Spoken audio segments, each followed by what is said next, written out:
How are you doing? I'm good. Awesome sauce. Look at that video. It looks amazing. And the hair. Uh, Thank you. Thank you. Here, let me make it even cooler for you. And bow. There we go.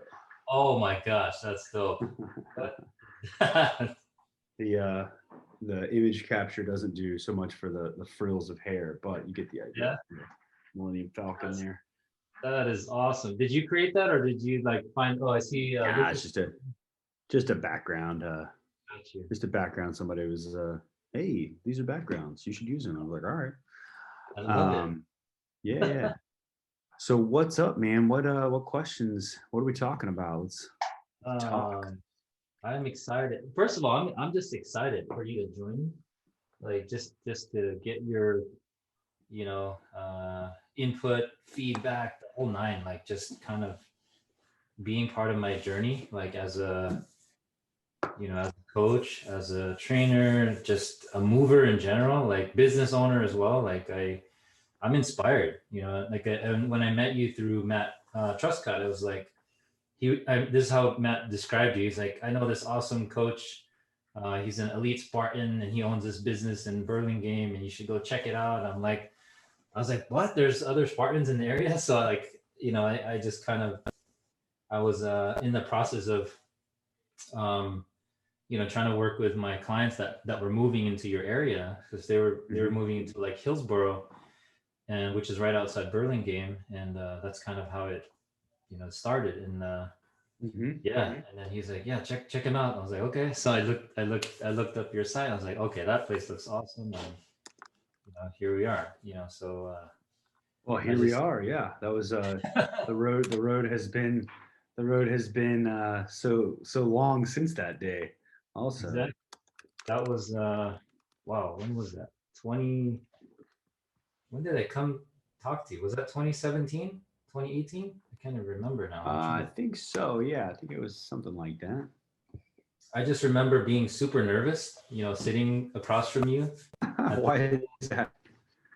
I don't know, like I'm naturally not I'm naturally introverted type of individual. So anytime I meet someone brand new, it's like I go back in that shell a little bit, and then eventually I find my way out. But that's my challenge as a just a human, right? So Yeah. let's see. So oh, you froze there for a second. Oh, let's see. Yeah. Oh, Sorry, I'm here. I'm having some intranet things going on that I'm trying to solve on my end. But I think they're solved. Knock on wood. We'll see. We'll see. no worries. Yeah, so I going back to the just work, sitting down and kind of interviewing with you, like that was nerve-wracking, honestly. And then I got past that kind of those nerves, and felt really comfortable, Mhm. talking with you, getting to know you, and then just going from there. And then I think as I was training my clients there, like it was just I love the vibe of your gym. Those that have had the opportunity to see it. It's like amazing. So It's a pretty unique space. Yeah, it definitely is. I'm definitely proud of the atmosphere and proud of the community that we put together at Burlingame Fitness. yeah, yeah. So So I guess we're what? recording. Sorry, go ahead. Go ahead. Well, no, I was gonna ask you what questions you had for me. I wanna help you out and see what we can talk about and what we Yeah. can cover. Yes. So the podcast. I recorded the first official episode last Thursday. So I guess first question is like how when you started your podcast journey with Obstacle Order.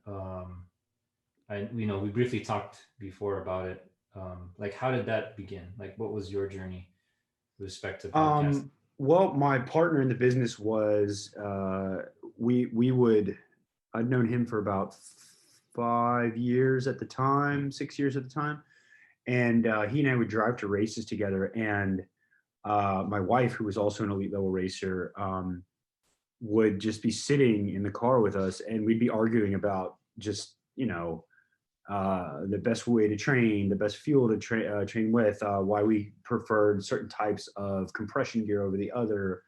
Mm. And it was actually her that kind of planted the seed. And she said that, she's like, you guys should record this because it's hilarious. And I mean, like it's not a conversation like you and I are having. I mean, sometimes it would be, but you would just, we just get into these arguments about, you know, we're both very passionate athletes, but also very different style athletes. And that's how it began. Just arguments in the car on the way back from Temecula, which is a long drive, and a lot to talk about, a lot to argue about. And I think our first episode wasn't until like maybe 2 weeks later when we invited a buddy of ours on who's he's done a go ruck with me. He's a firefighter, and as well he's a trainer as well. But we just had him on. It's a interesting character, and we just started talking about that. That's how it started, man. That's amazing. Just through having that conversation with your buddy, and then igniting it through your wife, and I love that. Like that's how all things. That's what I noticed too as I'm navigating on my journey. Like every time and this is kind of in relation to what we talked about last time we met, was any conversation you have with someone in the industry or even just related to the industry, they may be a client or they may be in a different field altogether, like that could turn into a podcast. Like literally any conversation out there that can potentially positively have an impact on someone. That's why I got kind of tied into it myself, is I've had all these conversations since my depression and anxiety kind of muted itself, through better self-care.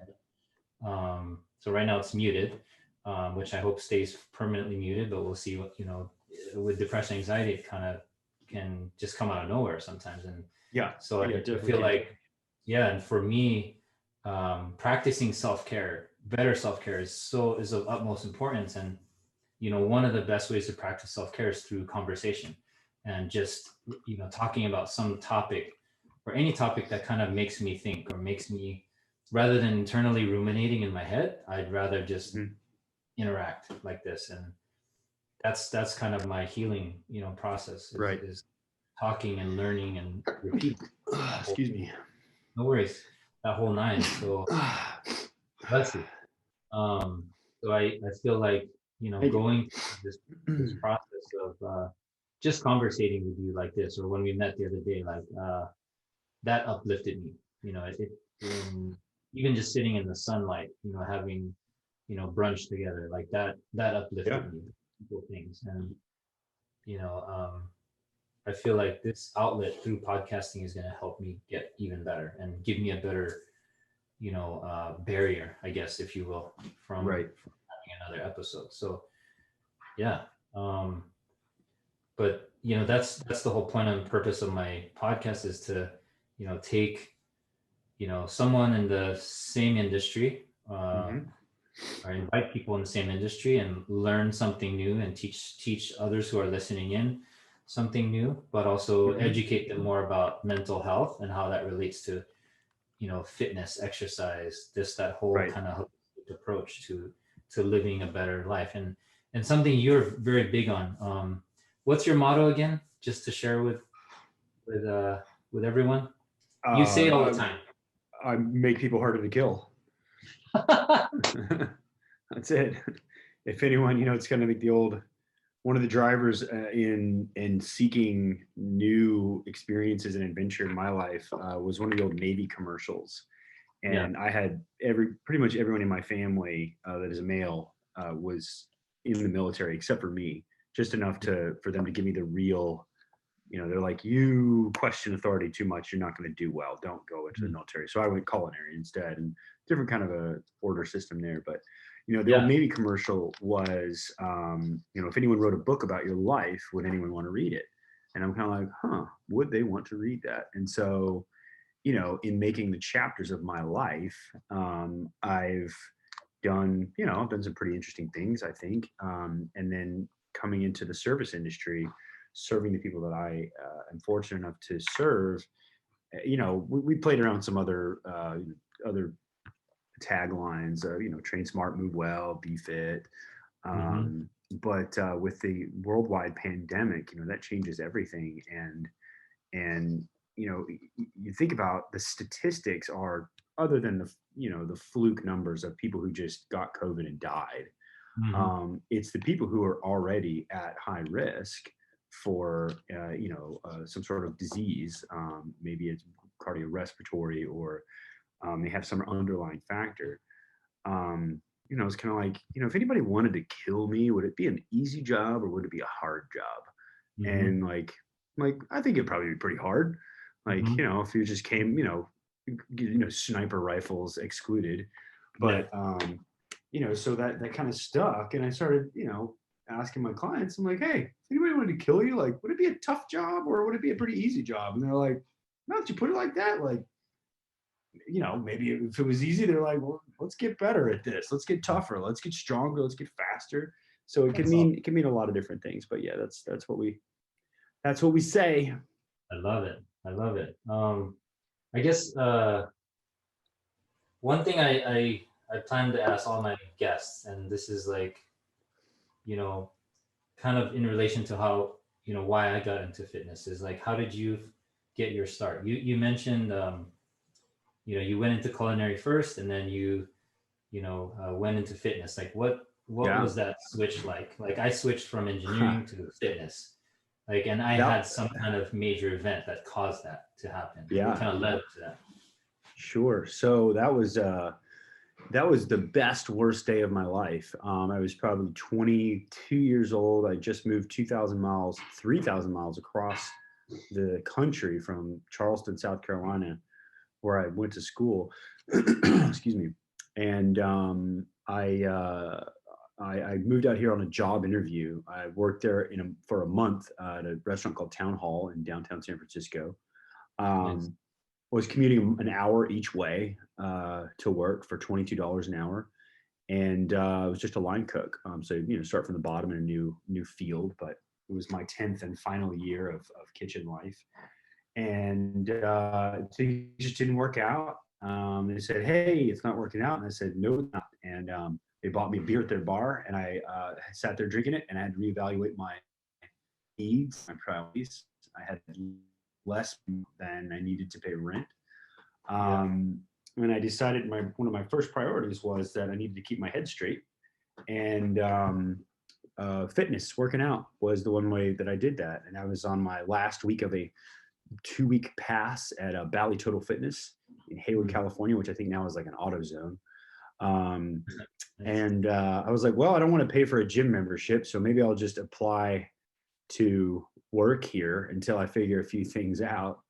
And luckily for me, Bally's had a low enough bar for entry to give me a shot. I had been the captain of my soccer team in high school. I played rugby in college. I had a strong work ethic, and I think Nice. that I just displayed that. And then from there, my foot was in the door, and then I saw the potential to not only serve but earn, and the difference that it made in the people's lives that I was able to help. And the look on their faces when they achieved something where they were just like, nah, I won't be able to do that. And you write them a program and you take them through it step by step, safety first, fun second, and you just build up. And I think the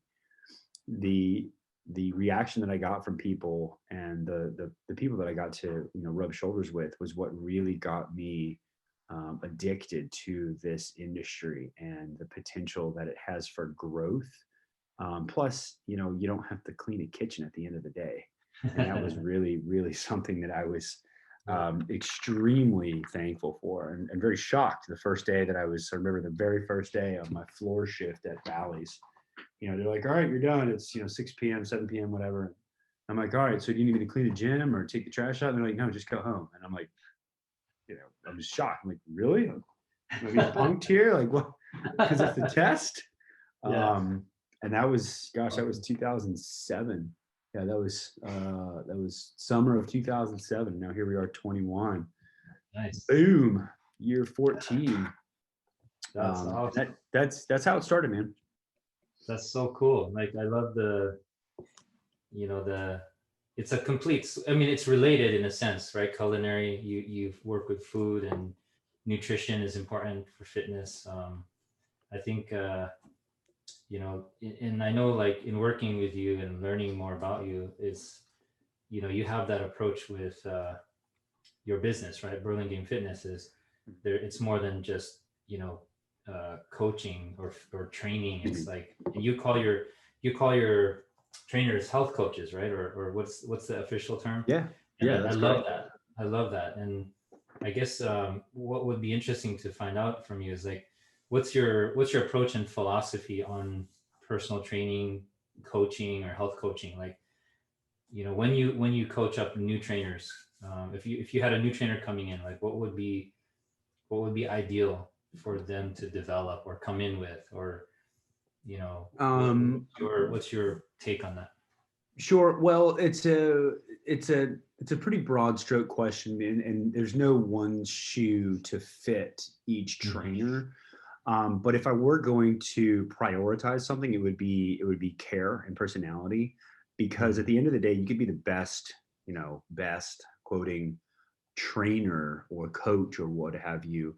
But if nobody wants to spend time with you and Yeah. spend their money with you, then that doesn't matter at all. I've seen some Right. very decorated fitness professionals that are just not fun people to be around. And I think Yeah. that levity and comedy and professionalism, it takes a certain blend to apply Yeah. to your trade that make people want to be there. It's like you should when you begin a session, it's like seeing a friend. You should say, Yeah. hey, welcome to my party. How are you? Let's, Right. we got a rower here. Why don't we row? You want to run around the Yeah. block? Let's run around the block. Yeah. So your energy is everything, but we if we invite people to work at the studio and be part of our team, more of a family, really. It's there's a bar that needs to be met. And there's a bar. Mhm. There's a certain level of experience that needs to be met. Like if you're a new trainer, we do have a specific number of years that people to be veterans in the game for, and that usually is enough time to either have them decide that they want to do this as a career, or they've usually moved on to something else. The industry has kind of weeded them out. Mhm. But to answer your question, Joe, um, the criteria for what makes a good health coach starts with care, Yeah. starts with their willingness and their ability to help people, and a lot of listening.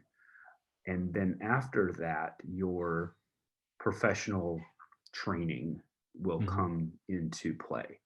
Right. So you can only solve, a trainer is trainer. I use trainer and coach interchangeably, but a health and fitness professional is only as good as the problems that they can solve, Right.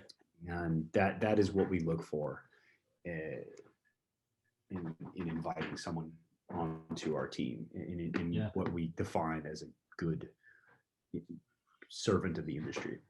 Yeah. I love that. Um, yeah, you mentioned care, like that.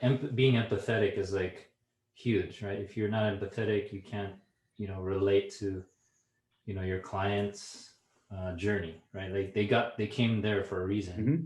They got in contact with you for a reason, and if you're not empathetic towards, their story or their background, like, how can you take your toolbox, your skill set as a trainer, as a coach, Mm-hmm. and ultimately help them elevate themselves, elevate their life, and you know and get healthy in the meantime while having fun.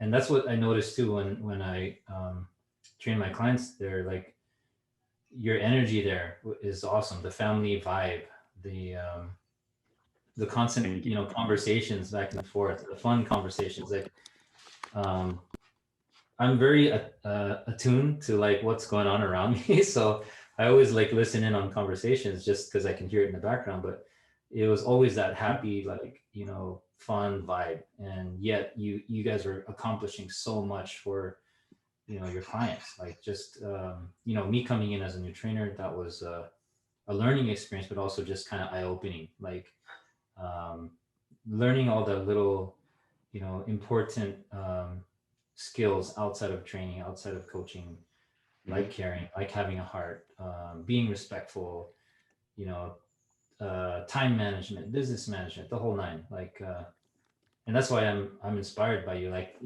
at some point I will have my own, facility, uh, and it's my plan is to have it hopefully by the end of this year, depending on what happens with COVID. Excellent. But and those that are listening, like when I first started as a trainer and coach, I started something called Bullet Fit, and Bullet Fit was on to honor my dad.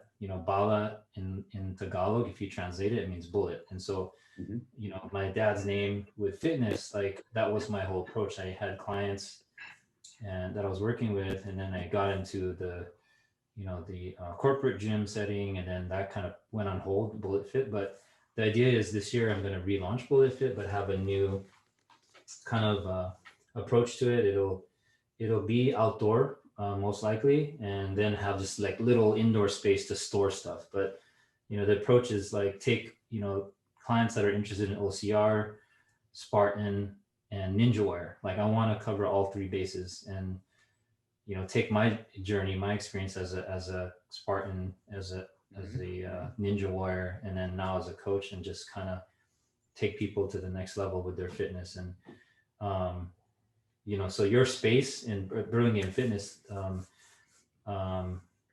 if you those that are listening, if you Google it, like check it out, it's amazing. Like it's a beautiful spot, and um, I'm hoping that I can find something like that. That's my plan, at least to find a spot that's as open as what you have there, and it's near a Yeah. beach, and there's going to be mountains. Like that's my goal. So um, Sounds like you've got a so specific place in mind, and that's a I good do. good place to start. I do, yeah, and I'll give everyone a hint. I don't want to give it away too much, but it's gonna be in SoCal area, Okay. uh, uh, close to LA, very close to LA. But yeah, that's my next kind of phase of my business and my life and career. Um, Mhm. so going back to your background, um, me watching you as an athlete, like I know um, if you were to Google you'd see you're an elite Spartan athlete. You competed with some of the best out there, right? And Uh, um, I hope that's what you see when you Google me. I I don't know. do, yeah. If That's a you good thing Google, to yeah, see when you Google me. if Hopefully, you that's all you Google, see. but yeah, just if you were to Google Philip, like look him up online, and you'll see like he's standing next to some of the elite, Spartan race athletes out there.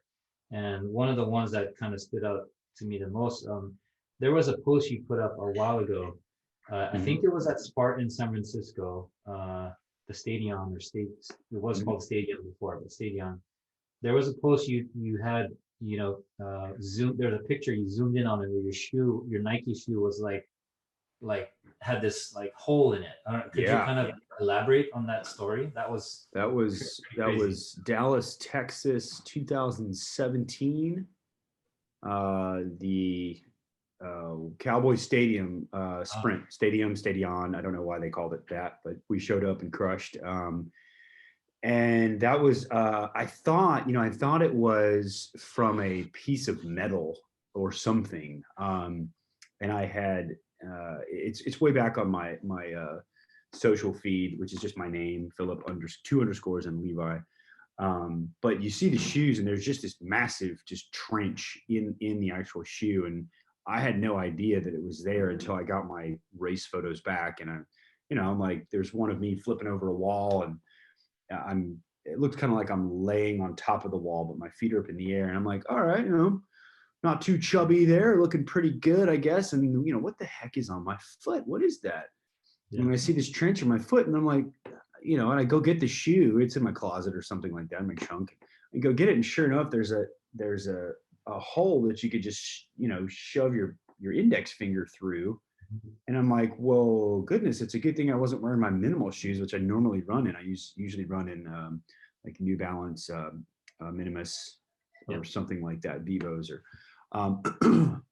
and I was like, what the heck could this have been? And I'm thinking it was a slice of something, and it just narrowly missed the outer edge of my foot. Yeah.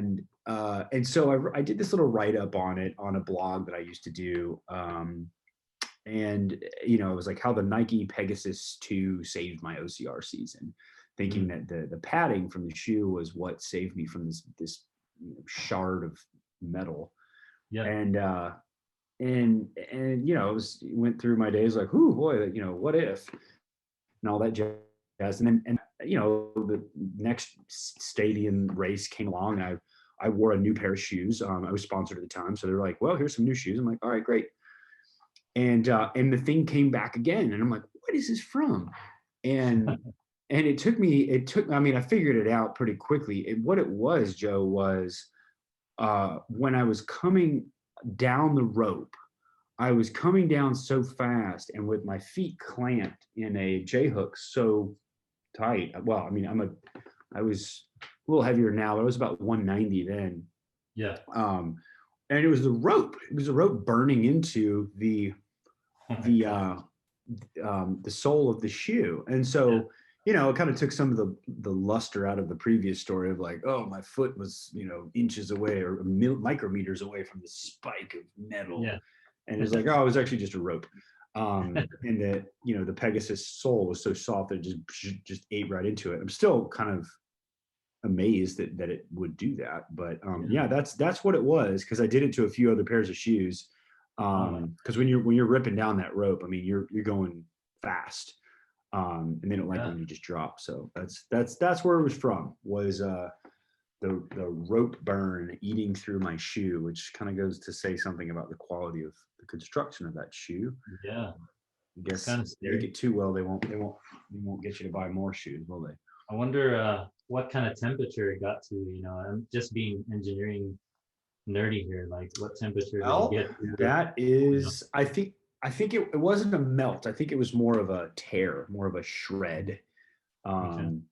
So I think that it was more of a compressive force and a shear rather than but go get some Pegasus, and if you weigh what I weigh and go down fast, and you too can ruin a pair of shoes real fast. They weren't ruined. They just, didn't look so pretty anymore. But yeah. It still works. Still functional, right? I mean, you finished those races. Still functional. Yeah. Exactly. That's an awesome story. I was thinking, when I read it, I was like, okay, he kicked the spear when he threw it, and that's what caused the I couldn't figure it out, man. I couldn't figure it out for the longest time until it happened again, and then just process of elimination. I'm like, there's no way there were two of the exact shards of metal in different states, different geographic states, that is. Yeah. And awesome. I'm like, look at that. It fits right into this rope right here pretty well. And I don't think I'm the only person that's happened to. You'll see that on a lot of CrossFit style shoes. There's extra layering of bit of a periosteum on the inside of the foot there. So that doesn't happen.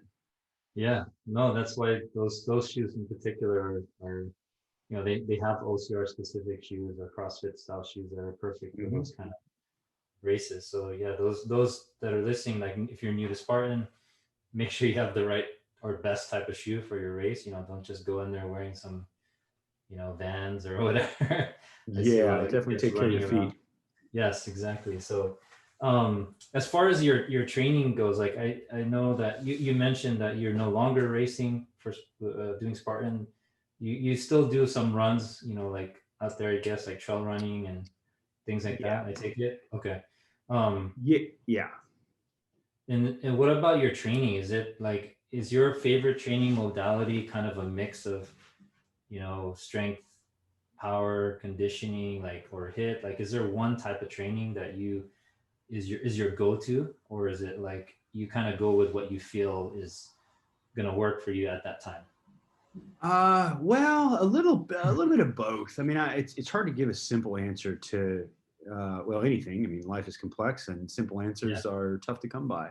But yeah, I go through I do go through different phases. I like to figure out how the best way to do something is for me, apply it to my trade, and like for instance, I just had my third consecutive week of a 10 mile runs. I've been just nice. building my endurance back. Yeah, that used to be like one run for me.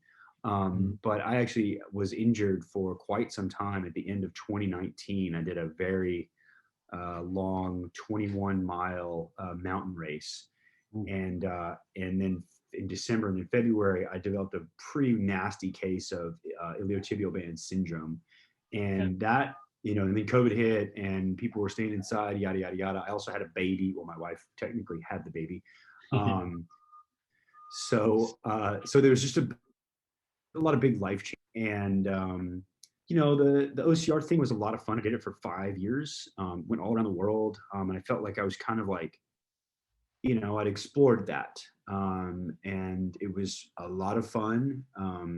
One thing that really made me kind of not over it, because I do miss it at times, but when Spartan went to, they're like, all right, the world championships are in Tahoe. And then they're like, well, the world championships are in like Iceland or Yeah. Sparta. And I'm like, all right, like having spent, the kind of money that I used to spend on travel, on lodging, on the season pass.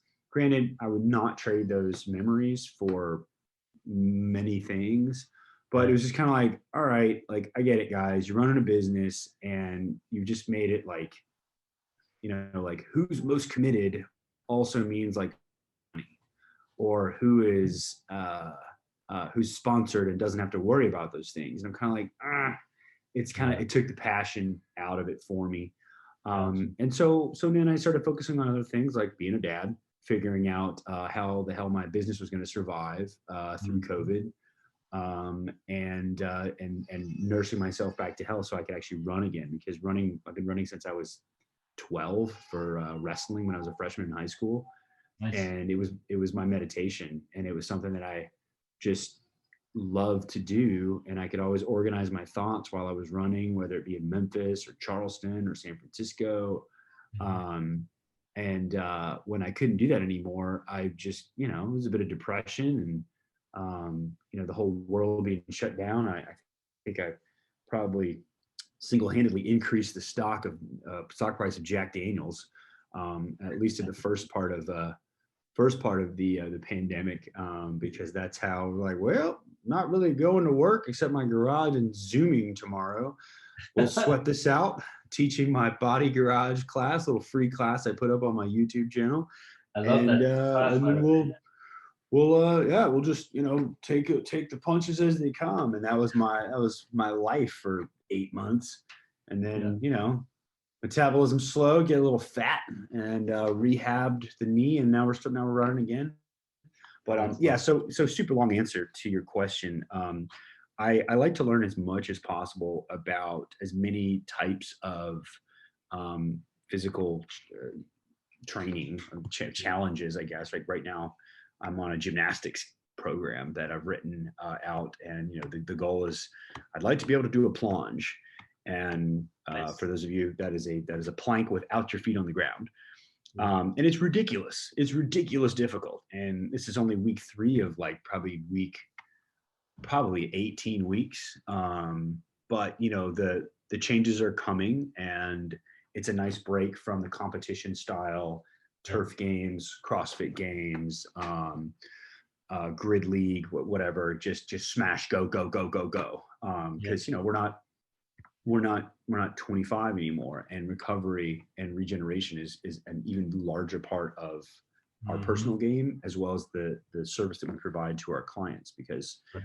if you don't regen, then you're not going to be progressing. You can't No. just throw yourself against the wall anymore and hope to achieve anything, because you're always going to be in a state of overtraining or disrepair, and that's the Right. that's the first step towards injury, my friend. Yes, sir.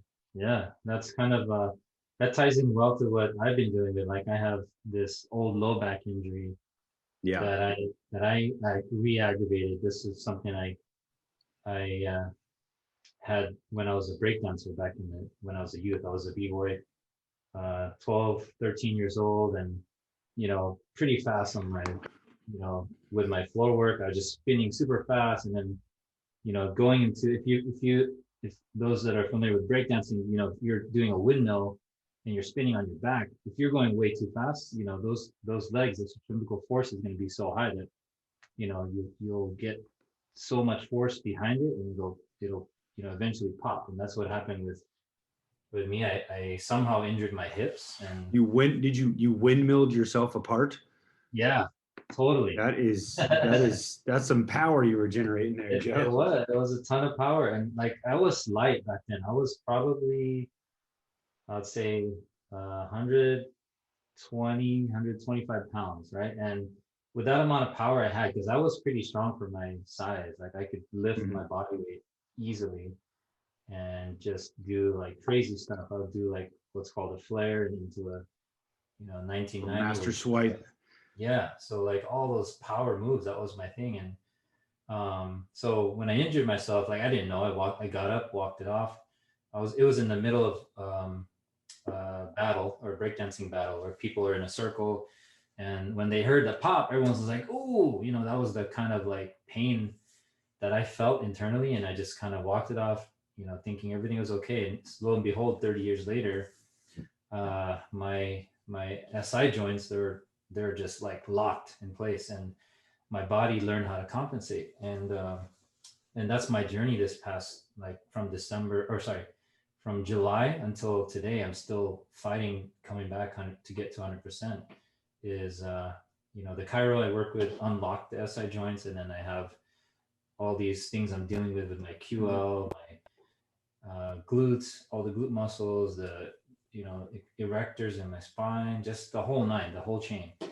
And people that are out there training and training and training and not resting and allowing recovery, and it's something I always have to kind of remind my clients, my students: quit overtraining, because you're just going to do exactly what you just said. You're going to invite injury into your life. And lesson learned for all those, like if you want to move and continue to move, slow down. Like that's a simple statement, but like everyone needs to do that, right? And um if you can't slow down, switch it up, at least like do something completely different, like do I don't know, calisthenics work, or flow work, animal flow, something different, completely different from just lifting weights and doing hit classes and the whole nine. So um yeah, so that was my kind of take on injury and dealing with it. So it is possible to train and get healthier and still have injury. Like it's not a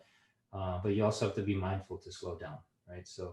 Um so I talking about COVID, like you mentioned, you were trying to that point where you're trying to figure out how you can survive. I'll give you my take. Back in March, I was dealing with heavy depression, heavy anxiety. So I wasn't in the right place mentally to Mhm. continue doing my, 6-day work week, almost from 5 a.m. all the way till about 8 p.m. at night. Like it was eating away at me. And COVID hit, and then I ended up being out of work for a good how many months, and then I got laid off.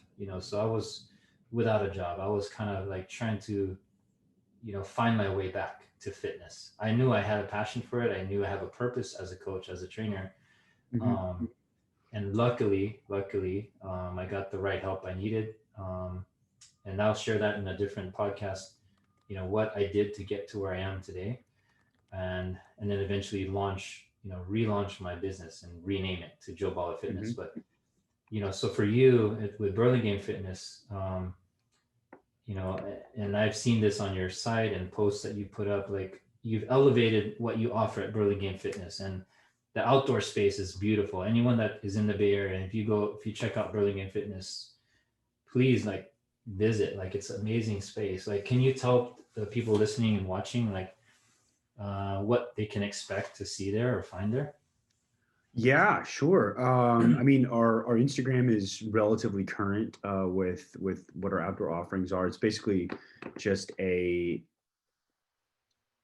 a palette for fitness professionals to come and paint their masterpiece, whatever that looks like for each client that they Mhm. work for.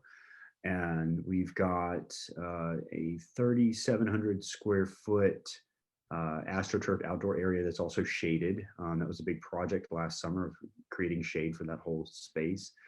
Um, and uh, and let's see, we got a gravel surface that's also our parking lot, but we also call it a you know alternative training space, however you'd like to Yeah, put that. Our yeah. Power Island is where we drop all the heavy stuff. If you need to catch some barbells or drop some barbells or whatever you need to do. And gosh, I mean, it's a lot of wood and a little bit of actually it's not too much concrete, but wood, turf, and green awnings. I wanted it to feel. I'm a kind of a hippie thing to say here, but I love the mountains and the forest, and I wanted it to feel like kind of our little oasis of nature in the middle of downtown Burlingame. And it's one of the reasons our colors are green, and well, green and I guess black and gray, I guess. Yeah. But it's just a well, I guess I should also say we have a we call it the monkey rig. It's just a big multi rig of monkey bars and ropes and rings and squat racks. And I mean, they're pretty common in CrossFit gyms or box or whatever kind of a facility that you may see where people are doing high intensity interval style training. Hmm. Um, but there's different apparatus hanging from the rig itself, because not everybody's into barbell work or kettlebells or dumbbells or suspension training. So we aim to serve as many different types of athlete as possible, and we're able to do it all outdoors and stay excuse me, and stay ahead of this whole COVID curve, so to speak, because it's Yeah. just kind of ridiculous when people are eating outside. I mean, I love the fact they're supporting restaurants and everything, but going and eating, sitting down at a restaurant and taking your mask off, and then thinking that COVID won't come here. It's fine. Like I'm just going to congregate, and because I'm eating, I'm safe from the germs. It's just not. Yeah. If you really care about that, I don't see that's just insanity. But everybody's got free will, and as long as they're not endangering other people, they're more than welcome to endanger themselves with whatever.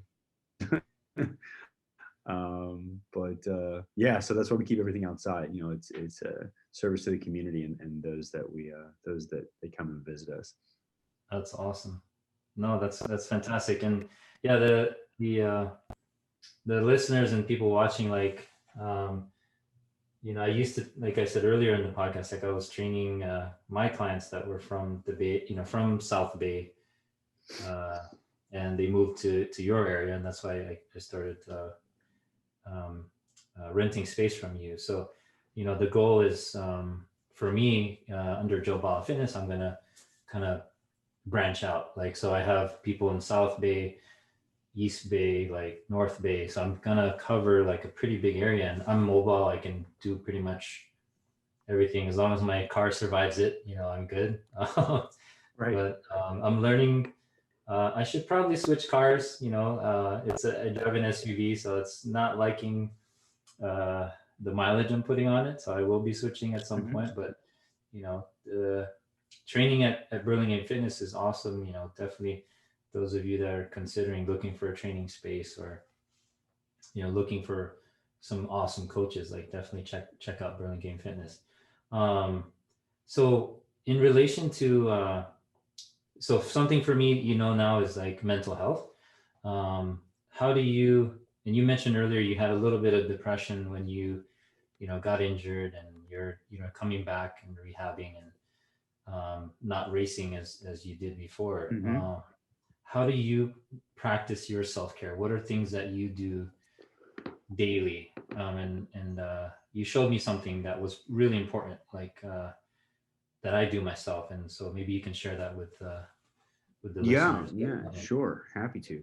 It's a pretty, it's one of those things. It's so simple. It's almost silly. I'm usually up at about 5 every morning. And the first thing that I do after showering and making sure the coffee's on is I sit down in a quiet space before my son wakes up, and I do a 10-minute meditation, guided meditation.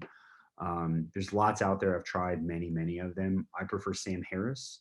I appreciate his approach to the art of meditation and how his introductory course, which is free, I highly recommend it. It's called Waking Up. Mm-hmm. I get a clarity from starting my day with that practice that I'm unable to achieve without if I had not. Mm-hmm. And that's pretty much it. It's how someone will say, I woke up on the wrong side of the bed. And this helps to make sure the bed is, under you on the right side. Yeah. And you get up on that right side every single morning. And even if you're having a lousy day, which of course we all do, Right. you need 10 minutes out of the 1440 in every single day. It's Yep. something you can make time for. And it's become a priority for me. And I'm very thankful for some of the organizational tools that it's given me Yeah. within my practice. Yeah. That's awesome. So do you find you have much, you mentioned you have much more clarity with your day, meaning like you know where your day's headed, and you kind of clear those thoughts that maybe are ruminating in your head, right? And I think in my practice, I do meditation, I do um, journaling. That's another thing that you could do to practice better self-care. Exercise obviously is one. Breath work is another. Just focus on diaphragmatic breathing, like just literally sitting there and feeling out your breaths. Not breathing through your chest, actually breathing through your diaphragm. What else? Yoga. Like I know you're big into I think at one point I saw you doing flow, animal flow, and I see you mix that into, and that's what I love about when I see you train is like you take a kettlebell and you're flowing with it, and you see the traditional kettlebell flows out there. And there was a post you did just recently. I was like, that's awesome, and I appreciate like how you kind of turn movement into something fun, but just elevating it to the next level. Like I do that too with myself. Like I find kettlebells. I'm like, all right, how can I turn this into a cool little kind of session, but not so worry so much about it. Doing an EMOM or doing an MRAP or fitting it within 20 minutes. Like it just kind of you let it be. And from a mental health standpoint, like that's huge. And I never knew how to until I learned these new coping mechanisms. How to slow down, how to actually breathe properly and appreciate little things. And we talked about this when we sat down before, was like appreciate little things like color. Like if you were to visit, so I'm in my garage space right now. That's my podcasting space today. But in my garage, like the walls are literally, they're not white walls, they're like teal colored walls, and that's just the owner painting them teal. But the whole space is full of colors. And something I learned from, and those that don't know, I work with a therapist, and she gave me this super awesome tool just to look at colors, get outside, connect with the ground, you know um, feel the earth, feel, appreciate air, appreciate wind. Like just get, like when I'm out on a trail and I'm doing a Spartan race, a lot of people don't realize this. When I'm with the team and I'm coaching, yes, I'm coaching them, but I'm literally like observing what I'm running past. And some people don't even realize that when they don't appreciate those little things. And that's where I feel like I found my healing is through appreciating little things out there. And practicing better self-care. It can come in various forms. So what time is it? Oh, it is 2:52. So I wanted to I wanted to ask you some quick fire or short answer questions. Is that something that you have time for?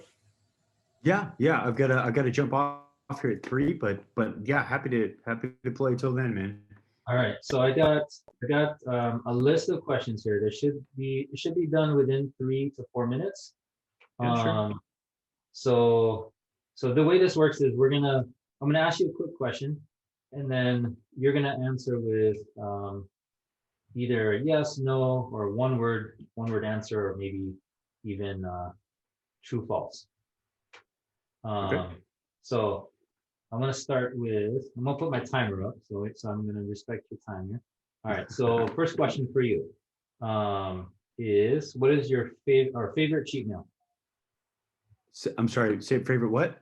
Favorite cheat meal. Does sushi count? Sushi's probably pretty healthy. Uh, I'm not. I love No, it's okay. That's not really a cheat meal though.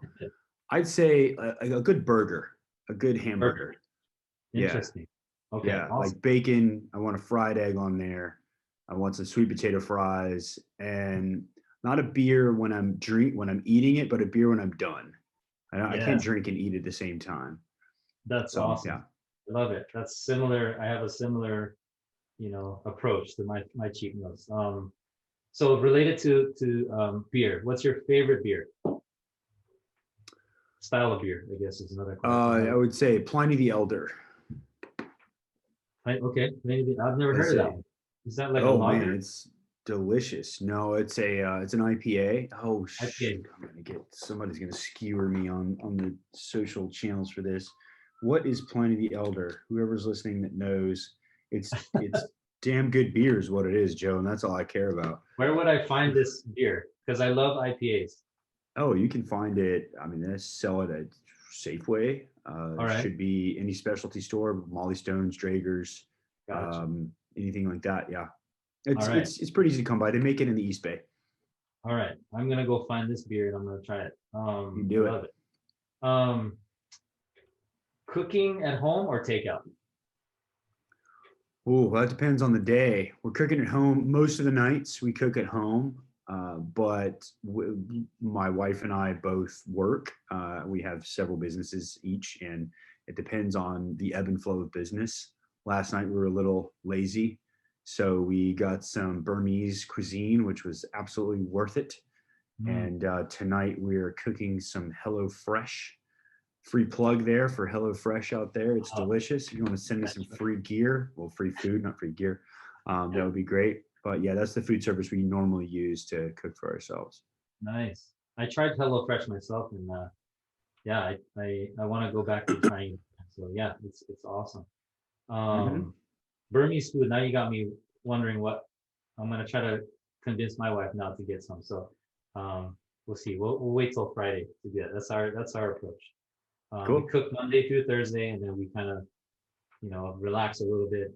Um, take out on Friday or Saturday, and then cook again on Sunday. So um, uh, in terms of dieting or types of eating out there, like you got like paleo, keto, intermittent fasting, like out of all those, which one do you kind of tend to practice the most or have had the best, success with Sure. for yourself and your client? I usually intermittent fast until about noon. Okay. I drink a lot of coffee, and my first meal of the day will be heavy on. If I can source the meat, it'll be heavy on grass-fed, free range, all that jazz. I eat a lot of organ meats also. Mm, I'm not a full 100% nose to tail carnivore, but I do heavy on grass fed meats. There's a great book called The Carnivore Code. Suggest everyone check it out. Dr. Paul Saladino. Um, nice. and Aubrey Marcus also does a great podcast with him that breaks down his approach and his rationale behind nose to tail eating for eating the animal. Yeah. And I mean, I do eat vegetables. Like what did I have today at 10 o'clock? My only meal thus far was I had an omelet with some smoked salmon, a little bit of goat cheese, all animal products. A few black olives for taste, some onions, and spinach, I think, was in there. But yeah, Oh, that's so delicious. delicious. And then more coffee. Nice. Coffee all day. Coffee. I'll just have my last cup. Yeah, it's almost 3, and that's when I no coffee after 3. Caffeine. That's generally my cutoff too. 3. Yeah. Yeah. Is so next question for you. Superheroes. Who do you identify the most with? Or who's your favorite? I know before you answer that, I know Sure. you're a big Star Wars fan, obviously, because of the background you have there. So yeah. So go ahead and share that. I would say, I've always been a big Boba Fett fan, but he's pretty mainstream these days. I was a fan of the Fett back in the early '90s before he was super mainstream. Just want to just put that out there.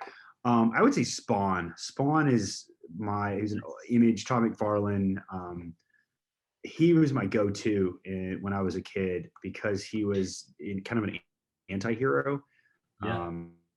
I'm sure people listening and watching know who Spawn is. If not, look him up. He looks freaking sweet. He's like a double cursed Deadpool looking, much darker character. But I was a go-to Spawn guy. Nice. I love it. Let me see. What time is it? Oh, we got about a minute and a half-ish, I think. So in terms of training, deadlifts or squats, what's your go-to for? Ooh, I would say it's a good question. I would say front squats. Front squats. Because anybody out there that's done a deadlift or a front squat can probably deadlift way more than they can front squat. I think it takes more skill and more mobility to be able to front squat well and safely, which is why a lot of people don't do it, because you have to have the shoulder range to be able to front rack a barbell. It's not very comfortable. So you have to be kind of comfy with the barbell up in your throat, which is a bit of a oxymoron. Nobody wants that to happen. And you keep your spine straight, much straighter than when you're doing a back squat, where people can hinge forward, they stick their butt way out, they drop their head really low, and there's much more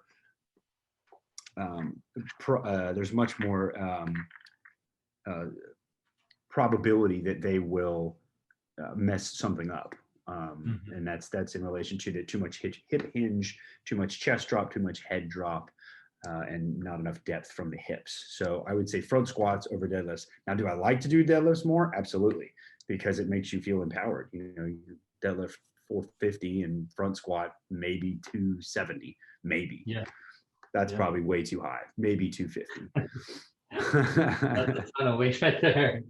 That's respectful. I would in my heyday lifting heavy, I don't know if I ever went over 250, but yeah, that's impressive. You got 270 front squat. Well, the older you get, the more you learn it's not about how much weight you can lift. It's about how you can recover and perform the next day. Exactly. Quality of life after the lift is important too. So that's true. So it is 3:00. So I wanted to finish up our interview here. I appreciate you joining me, Philip. Like sincerely, I will be seeing you soon. Just visiting you.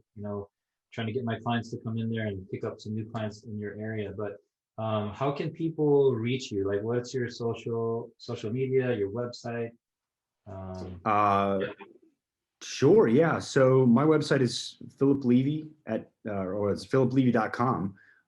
It's just Levi spelled like Levi's, like the jeans, PHILIPLEVI.com. Burlingame Fitness is burlingamefitness.life. And that is you can just drop me an email there. My social is Philip__Levi, and Facebook is Philip Levi Fitness, Burlingame Fitness all the way. It's all just those two names. Bam, bam. Nice. So yeah. Nice. That's the best way to find me. Yes. So yeah, everyone listening and watching, check out Philip's content. He has awesome content. Even he didn't mention this, but he has a YouTube channel. Check out the YouTube channel. Forgot about that one.